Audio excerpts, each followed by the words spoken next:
Sziasztok, itt Sonkor Zsuzsa, és Krizsán Zsuzsi. Podcastjét fogjátok hallgatni. Segítség, külföldre költözünk.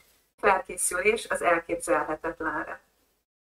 Ebben a podcastben Zsuzsa segítségével okulhattok az én tapasztalataimból. Szóval biztos voltam benne, hogy itt az új helyünkön több lehetőség vár engem is, és én ezt ki akartam használni. De tudtam azt is, hogy mivel én nem beszélek annyira jól németül, ezért nekem ezzel kapcsolatban lesznek nehézségeim. Az, hogy ezek mekkora nehézségek, meg milyenek, azt nem tudtam előre, azokat folyamatosan éltem meg élem meg a mai napig, és ezeken dolgoznom kell. De valamilyen szinten próbáltam előre feltérképezni, hogy nekem, mint individuumnak milyen problémák lehetnek, milyen nehézségek, mik azok a területek, ahol én tudom azt, hogy esetleg nekem rosszabb lesz az új helyen, mint mondjuk otthon Magyarországon. És igyekeztem amennyire lehet ezeket a dolgokat tudatosan fölvállalni. Aztán persze ez egy ismeretlen terep, szóval a költözés után azért sok mindenről kiderült, hogy nem olyan nagy probléma, mint ahogy gondoltam. Sok olyan dolog előjött az életemben, amire nem számítottam, hogy szembe fog jönni, és valószínűleg a költözés, meg az új környezet hozta elő. De nem tudom, hogy az emberek mennyire gondolják végig, hogy ténylegesen miért akarnak jönni, vagy ez mit fog jelenteni a számukra. Van olyan ismerősöm, aki egy nagyon jó munkaajánlatot kapott, és ehhez el kellett költöznie nem messze Ausztriába, és tökre örült neki. És amikor kiköltözött, akkor 2 hónap után már nem volt annyira boldog, de ő maga se értette, hogy miért. Mert azt látta, hogy ez szakmailag egy jó kihívás, ez egy előmenetel, ez tök jó, menő dolog arrébb költözni, meg Nyugat-Európa, meg Ausztria, meg stb. De nem számolt a problémákkal, és azok így a sötétből egyszer csak ráugrottak. És nem tudom, hogy hányan vesznek igénybe költözés előtt mondjuk szakmai segítséget, az legyen egy X, de hogy költözés után hányan mennek támogatócsoportba, terápiába, hányan keresnek föl szakembert, azt szerintem X osztva 100-zal. Szóval mindenki egyedül küzd a problémáival. Nagyon sokan azt gondolják, hogy az ő problémáik az teljesen egyedi, és szégyelni való. Itt tényleg én is akkor problémáim vannak, és kinek mondja el? Ez egy nagyon meghatározó élmény az én részemről, hogy egy légüres térben vagy. Mert itt kint nincs kinek elmondanom. Mondjam el az óvodástárs anyukájának, hogy nekem kiköltözés után 1 évvel, 2 évvel, 5 évvel milyen nehézségeim vannak. El se tudom mondani, mert nem tudok annyira jól németül. Mondjam el az otthoniaknak, kiknek? Akikkel nem tartom a kapcsolatot, akik lemorzsolódtak, akik már akkor is irigykedtek, akik már akkor is azt mondták, hogy majd fogsz te hazakullogni még, mint a vercsereg. Ezekkel az emberekkel osszam meg azt, hogy nekem most a csodálatos Németországban a jó anyagi körülmények között ugyan már milyen problémáim vannak. Akkor kihez fordulsz? Szóval ez az árnyékos oldala annak, hogy non-stop nyaralsz. Igen, és azért jó megválaszolni őszintén legalább saját magunknak ezt a kérdést, hogy mi miatt költözöm, mi az oka, ami miatt költözöm. Mert lehet, hogy van egy belső ok, lehet, hogy van egy párkapcsolati, családi ok, de vannak külső okok is, és hogy ezt is számításba kell venni. Például azon gondolkozom, hogy milyen hullámzása van így a Magyarországról elköltöző arányának és számának, és hogy ennek vannak. Tehát, hogy a belső okokat nem fogom tudni feltérképezni. De hogy van-e valami történelmi, kulturális, politikai oka annak, hogy kiköltözünk. És hogyha vannak külső okok, akkor ez mit érint igazából? És most nem a politikát szeretném ellenezni, meg nem is célunk így a podcastbe ezt bevinni, de hogy ez egy dolog, hogy milyen külső okok érintenek bennünket, de hogy ez belül mit érint meg? Hogy milyen normákat, vagy milyen alapvető emberi jogokat, vagy milyen igazság, meg igazságtalanság érzetet hoz bennünk, mi az a lelki nyomógomb, ami különböző, nem tudom, az 1945, vagy a 89, vagy nem tudom, hanyas éveket sorolja, 2020 éveket sorolja, hogy mik azok a belső lelki nyomógombjaink, amik külső körülmények hatására benyomódnak, és azt mondom, hogy na ez az ok, ami miatt én elköltözöm. Vagy pedig nem ezek vannak, hanem belső okok. És tényleg mindenkinél más.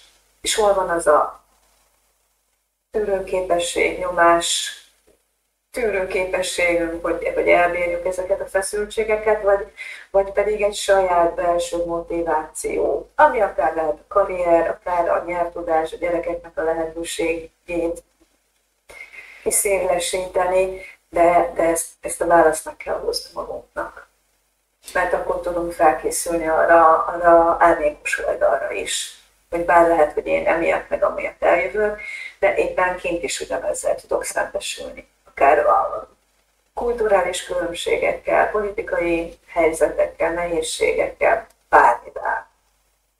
Hát igen, és hogyha kiköltöztél, leszálltál mondjuk a repülővel, és azonnal el kell kezdeni az új életet, nincs ilyen akklimatizációs szakasz, tehát rögtön ott vagy, és rögtön tudnod kell megoldani és létezni, hogy ezeket a bizonytalanságokat, ami az emberben belül benne van, ezeket mint egy nagyító lencse. Ez a helyzet sokszorosára nagyítja. Tehát nekem, legalábbis én ezt tapasztalom, még most is, pedig már azért 5 éve itt élünk. Még most is küzdök olyan gátlásokkal, olyan problémákkal, amiket már egyre cikibb elmondani. Tehát most már én is úgy érzem, hogy arra hivatkozni, hogy mert én nem tudok elég jól németül, ez 5 év itteni élet után, ez vérciki. Nagyon jól meg tudom indokolni. Tehát ha szeretnétek, készítek erről egy önálló podcastet. Olyan indokaim vannak erre a dologra, hogy már vannak saját kis indokaik, akiket nevelgetnek. Szóval egy egészen komoly elméletet húztam a köré föl, hogy miért is nem tudok én elég jól németül, és ez milyen különböző dolgokba gátol meg engem. De azért az elmúlt pár hónapban elgondolkoztam rajta, hogy miért csinálom én ezt? Egyrészt kezdjük azzal, hogy senkit nem érdekel ez a dolog. Tehát azok a barátaink, akikkel én nem akarok találkozni, mert kitaláltam, hogy én nem beszélek elég jól németül, ők nagyon sajnálják, ha nem megyek el velük borozni a patakpartra, de ennyi. Tehát ide fognak jönni, és meg fogják az életemet változtatni. Nem. Pont elégszer elmondták, hogy elég jól beszélek ahhoz, hogy megértsük egymást, aranyos vagyok, kedves vagyok, hiányzom, ha nem vagyok ott, menjek én, és mit akarok még? Még mennyi megerősítés kell ezektől az emberektől, hogy így is elég jó vagyok? Aha, akkor ez egy. A munka. Hogy engem mennyire meggátol a munkában az, hogy nem tudok németül. Szóval nem akarom most ezt itt külön elősorolni, de azért tisztában kell azzal lennem, hogy én ezt a kvázi hiányosságot, én ezt a keblemre öleltem, és itt dédelgetem, és ez mennyi minden másra is jó. És pajsként tartom magam elé, holott mindegyik részét meg tudnám oldani, ha akarnám. Hát akkor az a baj, hogy nem akarom. Most miért nem akarom én ezt a dolgot megoldani? És azt mondom, hogy ezek a egyszerűnek tűnő dolgok elkezdenek elég nagy hangsúlyt kapni, meg fölnagyítódnak. Biztos mindenkinek lenne erre jó példája, hogy mikkel szembesült. Nekem ez a német tudás, ez egy ilyen eléggé központi kérdés, mert elég sok mindent föl tudok húzni, de másnak meg biztos más. Igen, az előző podcastban beszélgettünk, hogy mennyire tükröződhet abban, hogy mondjuk az ellenállásunk valamiben megmutatkozik, és lehet, hogy nálad nem az ellenállás, mert szeretted volna a belső döntés, stb. hanem viszont a saját énképünket, az önmagunkról alkotott képet, akár személyiségjegyek szempontjából, vagy elakadásaink, vagy hogy mi hogyan értékeljük magunkat, ami bármilyen felületen megmutatkozhat. Ez egy nagyon, nagyon érdekes dolog. Én azt gondolom, ez megint olyan, ami is jóval túlmutat önmagán. Nekem például ezzel kapcsolatban azt kellett egyszerűen tudomásul vennem, hogy nem azért vagyok elfogadható, és mondjuk szerethető egy társaságban, mert sziporkázom, amikor beszélek, vagy olyan nagyon humoros vagyok. Mert egy nyelv, amit nem beszélsz, azon te nem tudsz sztorizni, azon te nem tudsz sziporkázni. Állsz és kigúvat szemekkel próbálod a beszélgetést követni, ráadásul azért itt van olyan tájszólás, hogy elájulsz néha, tehát tehát egyszerűen nem tudsz a társaságnak a motorja, lelke lenni. És ettől függetlenül ezek az emberek azt mondják, hogy gyere te is. Üljél oda hozzánk, légy szíves te is. Hiányozta, hogy nem voltál ott. Ez nekem egy olyan tapasztalat, most már sokszorosan, ami egyfolytában azt erősíti meg bennem, hogy újra kell definiálnom önmagamat tulajdonképpen. Igen, mert gyerekként hogyan definiáljuk magunkat. Nem mindegyik gyermek, de van olyan gyermek, aki úgy, hogy ha nem 4-es hozok, hanem 5-ös, ha ügyesen kitakarítok, ha segítek a szüleimnek, tehát hogy az eredményeken keresztül méretetem meg, és mutatom meg magam, és kapok visszajelzést arról, hogy elégedettek, hogy szeretnek, hogy figyelnek rám. Mm. És hogy tökéletesen megtanuljuk tökéletesen csinálni a dolgokat, és ementén öndefiniálni magunkat, hogy igen, én akkor vagyok szerethető, jó, elfogadható, hogyha ezeket a pontokat én megcsinálom, ezeket a feladatokat, ezeket a képességeket, eredményeket én meg tudom mutatni, fejleszteni. És felnőttként ugyanígy ehhez kötjük. Hogy én akkor leszek sziporkázó, ha jól beszélem a nyelvet. Én akkor leszek, nem tudom, a társaságban egy fontos személy, mert mindenki fontos, de hogy én is fontos legyek, ha olyan szinten beszélem a nyelvet. És ez külső elvárás, vagy belső? Ők várják el, hogy nem tudom, milyen szókincsel rendelkezzen valaki, és 99%-os nyelvhelyességgel mondja el a sztoriát, vagy ez egy saját magam által elvárt dolog, és nagyon magasra tett mérce, hogy én akkor vagyok jó magamnak, másoknak, hogyha én nagyon jól csinálom, és tökéletesen csinálom. És amíg nem csinálom, addig nem mutatom meg magam. Vagy csak kicsit. Ó, hát igen, ez meg megint az, hogy na majd akkor megtanulok németül, és majd ha az már megy, majd akkor, ugye ez megint az, hogy majd akkor majd minden jó lesz. Ezt már nem hiszem el magamnak se. A másik meg, hogy most tényleg az ember úgy gondolja, hogy majd addig ülök itt ebben a házban, amíg meg nem tanulok németül, és akkor majd, mint a Rodolfo a kalapból, így előugrok, hogy tadá, itt vagyok most már, aztán beszélgethetünk. Tehát, hogy ez egy teljesen életszerűtlen elképzelés. És azért, hogyha az ember elég ügyes, rengeteg pozitív dologtól tudja magát megfosztani. Azzal, hogy nem megyek el egy ilyen összejövetelre, azzal, hogy nem veszem föl a telefont, mert úristen, német számról hívnak, az, hogy mondjuk azt mondja egy német ügyfél, mert van német ügyfelem is, hogy szeretne velem egy gyors videokonferencián valamit megbeszélni. Nekem például pont ma is, ezután a podcast után lesz egy svájci ügyféllel egy megbeszélés, én reggel óta ettől rettegek. Pedig tudja a jó ember, hogy Zsuzsi az, aki nagyon jól dolgozik, nagyon megbízható, nagyon ügyes, és nyökögni fog németül. És több mint 2 éve dolgozunk együtt, egyre több feladatot bíz rám, én még mindig ott tartok, hogy úristen, meg kell szólalnom németül. Tehát, hogy nagyon be tud az ember ebbe ragadni, és nagyon tud körül pörögni, forogni. Én most azt csinálom már egy jó ideje, hogy nem foglalkozom ezzel is csak azért is. Elmegyek a játszótérre, elmegyek a rendezvényre, persze fölveszem az ügyfélnek a telefont, majd lesz valahogy. Valami biztos, de legalább én el akarom mondani azt magamról, hogy nem hátráltam meg. Nyilván valamennyi nyelvtudásom van, tehát azért nem vagyok, nem arról van szó, hogy 2 szót tudok. De irreálisan magasak az elvárásaim, és ehhez képest irreálisan alacsonyra becsülöm a tudásomat. De mondom, ez igazából, ez egy tünete valami másnak. Másnál lehet, hogy valami más az, ami előjön, hogy nem hajlandó mondjuk, mit tudom én, megenni a német kosztot, vagy nem hajlandó elmenni kirándulni. Szóval biztos másoknál máshogy jön elő, de azért ezzel érdemes számolni, hogy az emberből előjönnek ezek a dolgok, és elég központi szerepet tudnak ölteni, és van egy késleltetett hatás. Szóval mire azt gondolnád, hogy már itt laksz egy fél éve, elrendeződtek a dolgok, van mosógép, tudod, hogy hol az iskola, stb. És úgy hátradőlnél, hogy na, kiköltöztünk, megcsináltuk, wow, és akkor másnap ezek a dolgok így elkezdenek rádugrani. Mert végre lett hely az életedben erre, és ezek a dolgok ott szépen megvárták, amíg neked lesz rájuk időd. Úgyhogy, és ez nem csak a saját tapasztalatom, ezt mások is mondják. És nagyon sok ismerősömnél ez akár fizikai szinten manifestálódik, betegségek, komoly betegséggel, rákos megbetegedéssel. Szóval elég sokféle formája van ennek a dolognak. És azért, akivel tudok beszélgetni, mert adott esetben lehet, hogy pont magyar család, ott azért kiderül az, hogy nem tudta, hogy miért költözik. Nem gondolta végig, hogy ez az ő saját számára mit fog jelenteni. Nem kér segítséget, nem fogad el segítséget. Szóval összetett dolgok, és mindenkinél más. Biztos vannak olyanok is, akiknél ez nem kerül elő, és vígan élnek, mint a hal a vízben.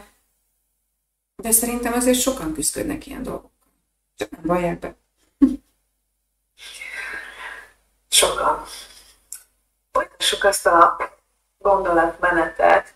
Ugye elmondtad most a te aspektusodat, akár a csomagolás, költözés, listaírás, becsukni ezt a családi ajtót, kiskert ajtót, felszálltunk a repülőre, és a rengeteg mindent átbeszéltünk, olyan dolgokat is, amire nem gondoltunk, és a beszélgetés közben alakult és kanyarodott, hogy Dávid hogyan vár benneteket.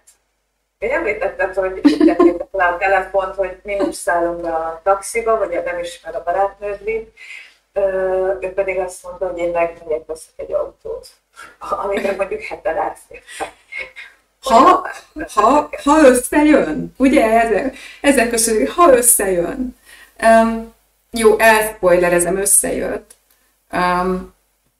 Ugye Budapest-Frankfurt között van egy 1 óra 15 perces repülőút. Ez alatt az idő alatt Dáviddal minden megtörtént, ami megtörténhet autóvásárlás kapcsán. Egy szombati napon költöztünk, az a legjobb, mert ugye akkor nagyjából például a bankok zárva vannak, úgyhogy neki még azt is meg kellett ugrania, hogy nem tudta az autót kifizetni, mert nem tudta annyi készpénzt kivenni, mert a napi limitje le volt korlátozva. És akkor még, én nem tudom, szerintem az ördöggel is cimborált, hogy ezt meg tudja oldani. És gyakorlatilag úgy odaértünk a reptérre, hogy amikor nekünk leszállt a gép, a betonra ért a kereke, ő akkor állt be a parkolóházba. Tehát ilyen hihetetlen amerikai filmstílusban kiszámítva. Nekem meg mondta a barátnőm, hogy a frankfurti reptér Európa második legnagyobb reptere, szóval számít csak rá, hogy marha nagy. De nem tudod mi az, hogy marha nagy. 20 percig csak mentünk a reptérre. Azt se tudtam, mondom, ez hihetetlen. Tehát, hogy azt sem tudom, hol vagyok. És akkor találkoztunk. És akkor ott állt az én férjem, és szaladtak a gyerekek, és ott álltam én is, és akkor megéltem inverzbe azt, amit a búcsúzkodásnál, hogy én megérkezni se tudok. mert hogy senki se készített fel arra, hogy ugyan már hogy kell egy új életet elkezdeni. És mindent úgy éreztem, szóval, hogy ilyen teátrális, hogy most szaladjak és ugorjak a nyakába, és elképzeltem, hogy nem számít rá, és akkor én a 60 kilómmal ráugrok az ő 85-jel, és ott fogunk a padlóra esni, és majd forgunk, mint a malac a sárba, szóval, hogy ezt ne, akkor mi legyen így tárt karokkal, de hát lógott rólam gyerekhátizsák, alvós mackó, minden, hát azzal elképzeltem magam, ahogy szaladok Júlnál. Szóval ezek az amerikai dolgok, ezek így kiestek, és akkor maradt az, hogy oda laktam, és akkor persze megöleltük egymást. De azért csak sikerült az első este elkövetnem életem legteátrálisabb dolgát, ezt elmesélem. Megérkeztünk az autóval a házhoz. Hihetetlen jó élmény volt, hogy ahol lakunk, az vidék, lankás, zöld domb, ilyen igazi gicsparádé. Hogy a ház az szuper, tényleg, amilyet megálmodtunk, ahogy elképzeltük, az tök jó volt. És akkor bejöttünk, gyakorlatilag nem volt bútor, csak zsákok, meg kartondobozok, de tök mindegy. És ugye ő sem ott élt. Mert ő sem itt élt. Előző este költözött, tehát ő is, és fogadta azt a teherautót, amit én pakoltam otthon föl cuccokkal, és annyi volt, hogy mit tudom én, le voltak rakva a dobozok a szobákba, de ez semmi. És ami már nagyon-nagyon megható volt, az az, hogy a háznak a tulajdonosa vagy tulajdonosaiok, minden gyönyörűen ki volt az egész ház takarítva, megengedték, hogy 2 nappal előbb elfoglaljuk az ingatlant, ugye a szerződéses kezdés előtt 2 nappal, mert így jött a repülő, hát ebből, mondjuk ismerjük őket 5 éve, értem, ők ilyenből soha nem fognak problémát csinálni, és a gyerekeknek volt egy tál édesség kikészítve, meg üdítő, ilyen welcome kis meglepetés, nekünk meg egy üveg pezsgő volt a hűtővel. Szóval így vártak minket. Igen, és akkor ugye, hát este, mikor már a nagy izgalmaknak vége volt, akkor előszedtem 2 darab vizes poharat, mert volt listám róla, hogy hol vannak a vizes poharak. Előszedtem 2 darab vizes poharat, meg egy piros bársony dobozt, és azt mondtam Dávidnak, hogy x éve vagyunk már házasok, és ez így rendben van, de mint a filmekben, kinyitottam a kis piros dobozt, volt benne 2 darab acélgyűrű, és mondtam, hogy akkor most én szeretném őt arra megkérni, hogy ezt a közös életet, amit most elkezdünk így másodjára, akkor ezt élje le velem. Úgyhogy igen, az ugye elég megható volt, meg elég teátrális. De... Hogy is fogalmaztak, hogy búcsúzni sem tudok, megérkezni sem. Nem, de éneket tudom. Elkezdeni egy nagyon szép, nekem nem tetszik ez a szó, hogy teátrális, így most ebben a terminusban, de egy ilyen nagyon szép, nagyon érzelmes, nagyon megteremtve azt a pillanatot. Ha már a vonatnál, a kertkapunál, a reptér megérkezésénél sok hátizsákkal a kezeden, meg a válladon, de hogy akkor ott megadtad azt a fajta mélységét és súlyát ennek a pillanatnak, hogy ezt most ketten kezdjük el, és most én kérem meg a kezdőket. Igen, és hát Dávid meg tud hatódni, de ezt ügyesen tudja titkolni, úgyhogy rögtön megkérdezte, hogy miből van, tehát hogy ugye nem platina vagy ilyesmi, és mondtam neki, hogy viccelsz, most költöztünk el heten Németországban, honnan lett volna pénzem, mondom, ez acél. De mondom, kitart az idők végezetéig, szóval ez így tudni, és hogy honnan tudtam, hogy mekkora méret való az ő kezére. És akkor mondtam, hogy emlékszem, mikor 3 hónappal ezelőtt azt mondtam, hogy a Gergőnek matek házi miatt kell gyűrűnek a kerületét kiszámolni. És akkor téged hívott fel. Tényleg emlékszem, azt mondja. Na, mondom onnan. Úgyhogy igen, és én azóta is sokszor elmondom neki, és mindig elmondom, hogy nem tréfálok, hogy az, hogy mi itt élünk, hogy tudunk élni a lehetőségekkel, hogy a gyerekek jól érzik magukat, szóval, hogy ez nekünk ilyen jól összejött. Én úgy gondolom, ezt neki köszönhetjük. Ő ilyenkor mindig elmondja, hogy kettőnknek. Persze, igen, igaza van, kellettem én is hozzá, meg kellettek a gyerekek is hozzá, de én azért mindig megerősítem őt abban, hogy ő nélküle, és itt nem csak a német tudásra gondolok, Zsuzsa, hanem arra, hogy olyan ember, amilyen. Ez nem működne. Nekünk, nem mondom, hogy szerencsére, mert sokat teszünk érte, megtettünk érte. De nekünk a kapcsolatunkat hihetetlen módon megerősítette, de úgy, hogy új alapokra helyezte. Új erős alapokra helyezte. És olyan szövetségben vagyunk, azt gondolom, ami messze túlmutat nem is tudom, hogy ezt hogy fogalmazzam meg neked. Szóval ez egy más minőség.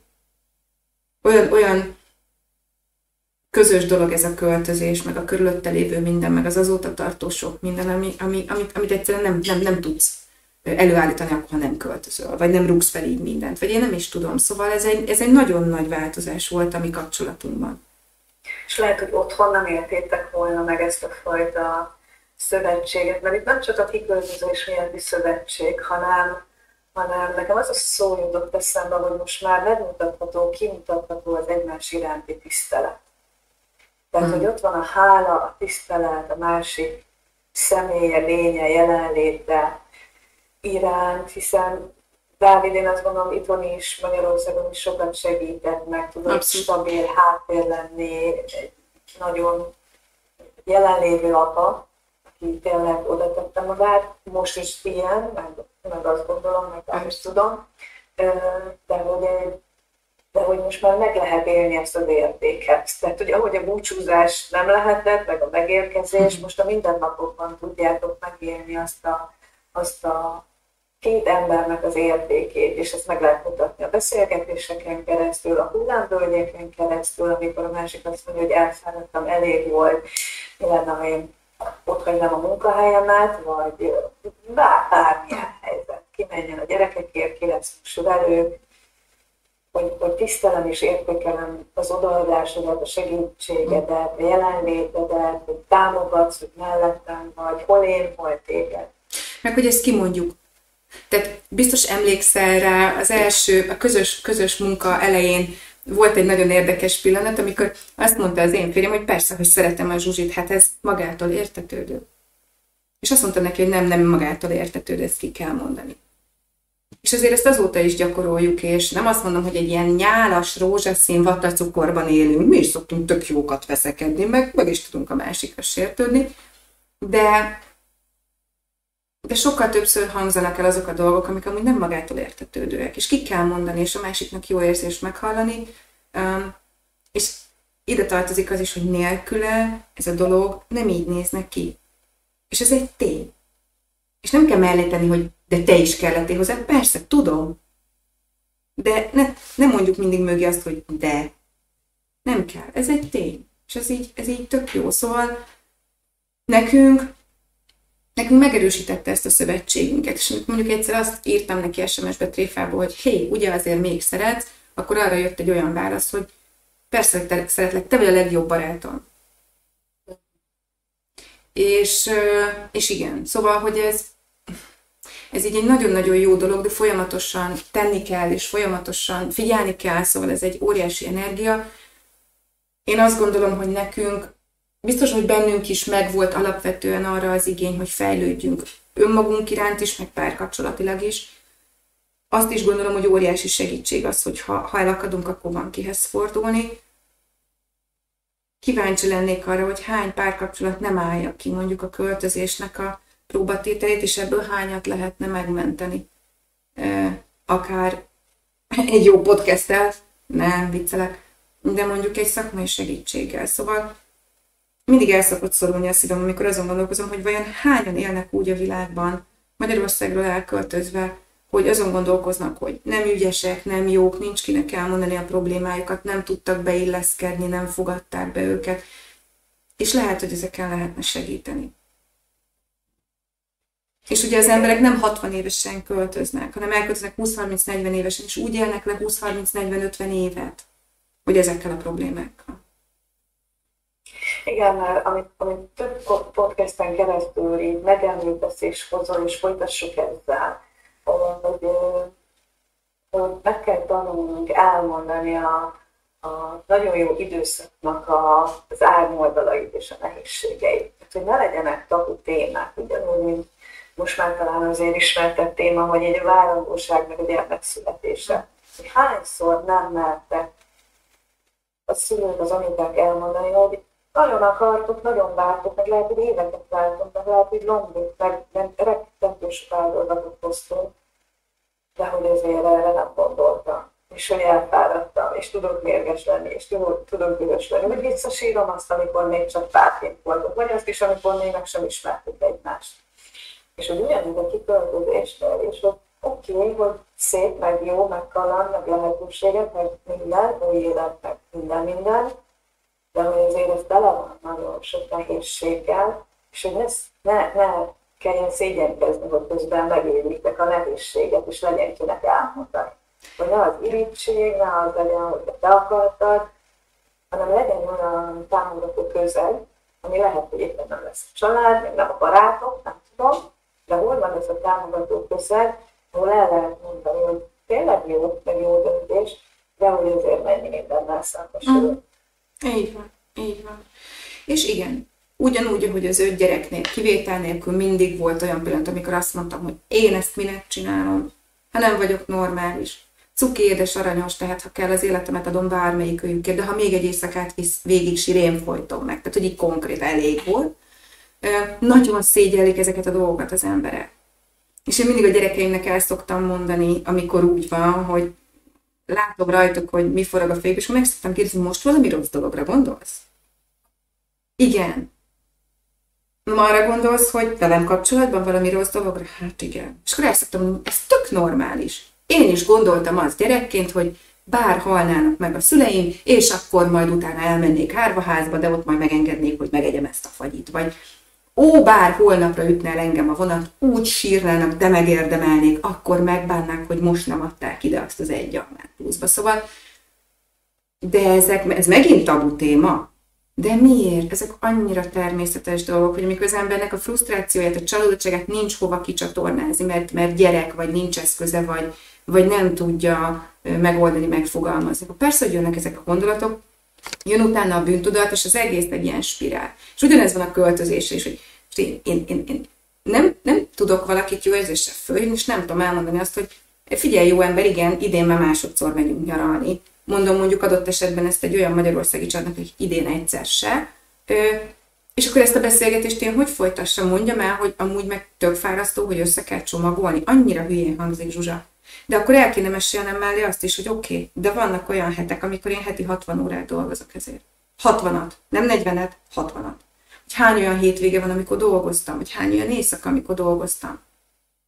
Mert, érted? Szóval, hogy nagyon mondok ehhez egy kulcs gondolatot, és talán segítséget.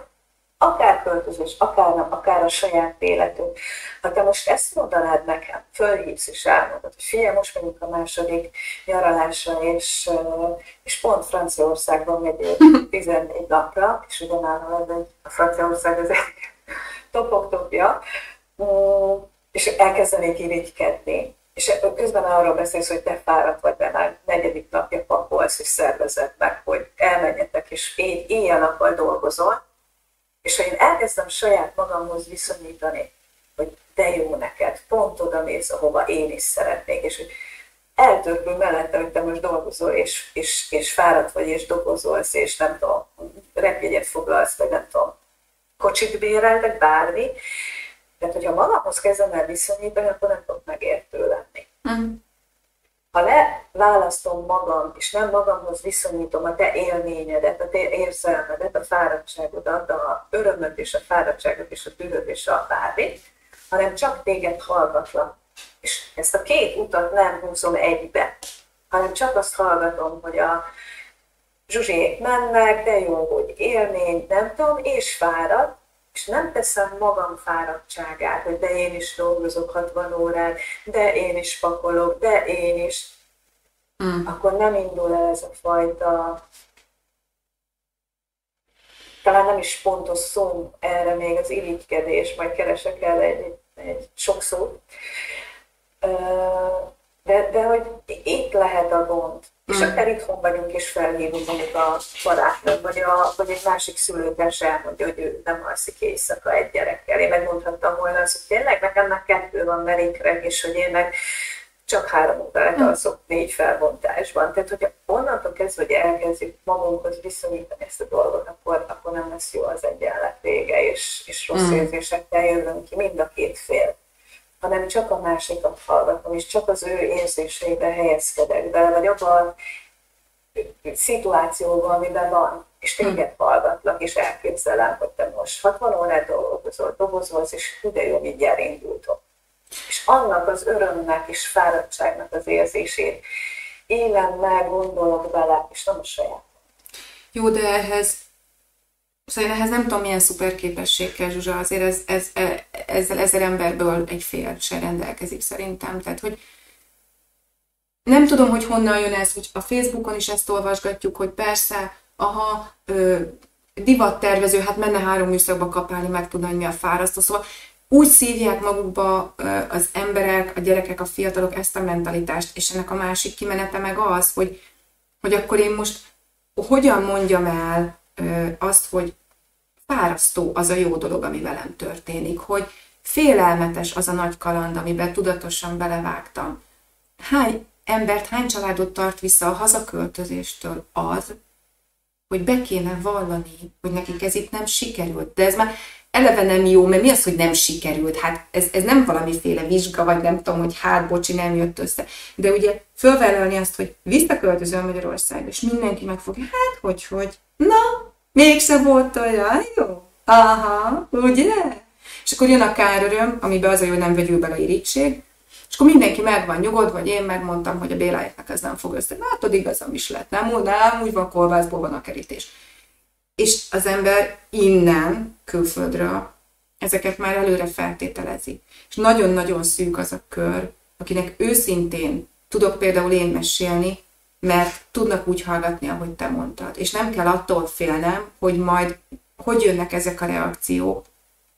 A bezdeg neked, meg a hát te meg hogy mondhatsz már ilyen típusú dolgok, és nem érzem azt a fajta összemosást, hogy magához képest ítéli meg az én élményeimet, vagy nehézségeimet. Ötletem nincs, hányan küzdködnek ilyen problémákkal itt kint. És ezek problémák. Ezek gondok. És ezek az alapvető problémák, és ez a, hogy is mondjam, szóval, hogy ez mennyire szuperlatívusz képesség, vagy sem, és jó hírt közlök-e, vagy sem. Én azt gondolom, ennek kell lenni az alapnak. De ez pont az kell, hogy az önismeret, az önértékelés, az önbecsülés, az önbizalom. És ha ez az alap megvan, és megtanulok mellé technikákat, akkor teljesen mindegy, hogy a barátom külföldre költözik, vagy csak átnézek a szomszédba, hogy neki miért ilyen kocsia van, nekem meg miért nem. Persze, ő csak 4 órát dolgozik, én meg nem tudom, 12-t. Tehát ez a működés az életünk minden területének van. Persze, hogy ő kitűnő, én meg nem. Persze, hogy ő, nem tudom, hanyadik nyelvvizsgáját teszi le, én meg nem. Ez nem csak külföldön, nem csak a külföldre költözés, hanem itthon is. Nagyon fontos mentalitás, gondolkodásmódnak kellene lennie, hogy saját utamon saját magamat nézzem, saját magamhoz viszonyítsam, az én megtett utamhoz, a szomszédot a sajátjához, olyankor ne kezdjek el viszonyítani, és ezt kellene megtanulnunk, akárhány évesen. Ezt el lehet kezdeni az óvodától, még nem, iskolában, de hogy akkor felnőttként ott a döntésünk, hogy ha ez ellen feszültséget okoz, mert a másiknak is rossz irigynek lenni, meg kárőrvendőnek lenni, meg na ugye én megmondtam, tehát hogy nem egy pozitív érzéssel fogja lezárni a beszélgetés, még hogyha abban a pillanatban azt is érzi. Ez egy pillanatnyi kielégülés a saját frusztrációjából, hogy vannak, akinek ugye megpróbálta, azt még ez se sikerült, hehehe. Én bezzeg meg se próbáltam, tehát hogy akkor én vagyok a király.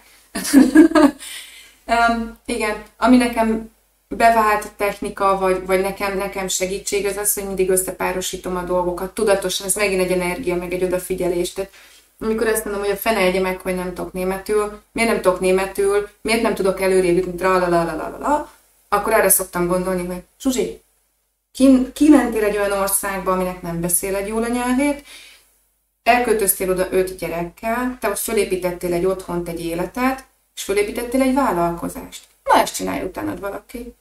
Német tudás, ide vagy oda, vagy oda. Szóval van egy listám, van, ami le is van írva, amiket ilyenkor felidézek. Amikor nekem valaki azt találta mondani, hogy milyen könnyű Dávidnak, hiszen ő beszél németül. És akkor persze, ha ezt a szeletét nézzük az igazságnak, vagy a teljes képnek, akkor ez igaz. Neki tök könnyű, hogy beszél németül. Viszont amikor kiköltöztünk, emiatt minden az ő nyakába szakadt. Az összes szerződés, az albérletkeresés, a közművekkel való, a telefon előfizetése, minden, a gyerekorvoshoz kivétel nélkül mindig ő viszi az összes gyereket, mert én nem beszélek elég jól németül. És ez nem büszkeség kérdése, mint a patakparton a borozás. Ha nem értem jól a diagnózist, vagy nem jól válaszolok egy orvos által föltett kérdésre, az gáz. Minden a nyakába szakadt, és parádésan helytáll. De akkor is azt lehet mondani, hogy jaj, milyen jó neki, ha ő beszél németül. Olyan feladatai lettek, amikre az előtte nem biztos, hogy annyira álmodott, vagy belegondolt. Hogy ő csinálja az életünknek az adminisztrálását. Igen, csak ahogy mondtál, hogy kiköltöztem, 5 gyerek, elindítottam őket az úton, megteremtettem a családi életet, elindítottam a vállalkozást, működtetem. Saját magadhoz viszonyítottad a megtett úthoz, az 5 évvel ezelőtti, a 10, akárhány évvel ezelőttihez. És ilyenkor szoktam mindig azt tanítani az ügyfeleknek, a hozzáfordulóknak, hogy most kellene fizikailag is mutatni, hogy vállon veregetem magam. És ez nem beképzeltség, nem önzőség, ez egy egészséges önbizalom, vagy önértékelés, meg önszeretet. Hogy igen, ez az én eredményem, én azért rengeteget tettem, és ezt elértem. És a megtett útért meg kell dicsérni magunkat. Így van, csak ezt is meg kell tanulni. Meg kell tanulni. Folytassuk a következő témával, jó? Hogy megérkeztetek, letettél rengeteg feladatot és listát, és kezdettek egy új feladatok és listák. Iskola, gyerekorvos, bevásárolj. Nekem pont ez volna az első kérdés, amikor belépek a gyönyörű alberletbe, hogy és tudják, kapok most egy kávét. És mondjuk azt mondja a párom, hogy nincs a hűtőbe tehely. Na, ez az, ami nálunk nem fordulhat elő, mert anya olyan szinten szereti a kávét, hogyha a gyerekeket otthon hagyom a kávé, akkor is jött volna velem a repülőn, de Dávid is hozott. Tehát az nálunk, mint a levegő. Tehát, hogy vehetek egy nagy levegőt, ez full egyenértékű, szóval ezt a poént előttem, de majd például fogok nektek arról mesélni, hogy milyen az, amikor hatan vagytok, nyár van, de még nincs mosógéped. Hogy azért vannak ilyen sztorik. Sziasztok! Sziasztok! Történésekkel, örömökkel és persze kihívásokkal, hogy minél jobban fel tudjatok készülni arra, hogy hogyan érdemes kiköltözni, milyen kihívások várnak rátok, milyen örömök várnak rátok, de minden sokkal tudatosabban csinálni a hétköznapokban.